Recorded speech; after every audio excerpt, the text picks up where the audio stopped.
di perusahaan private yang bagus.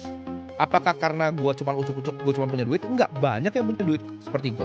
Tapi banyak nggak yang dapat kesempatan seperti gua? Enggak. Kenapa gua bisa investasi? Karena reputasi gua bagus. Ya, reputasi itu adalah segalanya dan lo harus jaga itu dengan nyawa lo. Itu gua belajar dari Warren Buffett. Pelajaran ketujuh ya dan yang terakhir gua akan sharing di hari ini adalah choose the right people.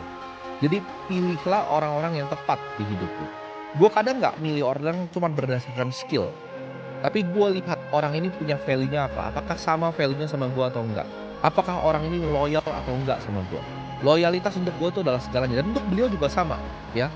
Yang kerja di Berkshire Hathaway itu kerjanya puluhan tahun, tapi semuanya jadi sangat-sangat makmur. Orang-orang yang percaya sama dia, dari beliau itu masih bikin Buffett Partnership, itu sekarang tuh jadi orang yang luar biasa kaya ya.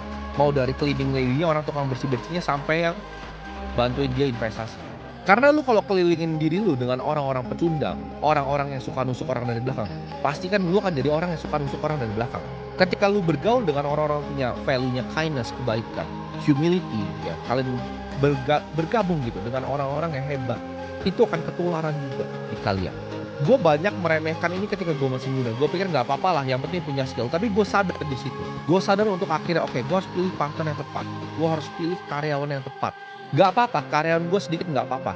Yang penting semuanya itu tepat, gitu. Punya integritas yang bagus, punya loyalitas yang bagus, punya work ethic yang bagus, etika kerja yang bagus.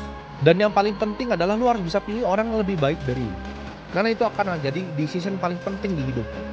Siapa yang lu kelilingi diri lu? Ya, lu kelilingi sama yang orang sama-sama mau berkembang, lu akan jadi orang yang berkembang. Lu kelilingi orang dengan sama-sama yang nggak mau berkembang, lu akan jadi orang yang nggak mau berkembang juga. Jadi itu adalah 7 pelajaran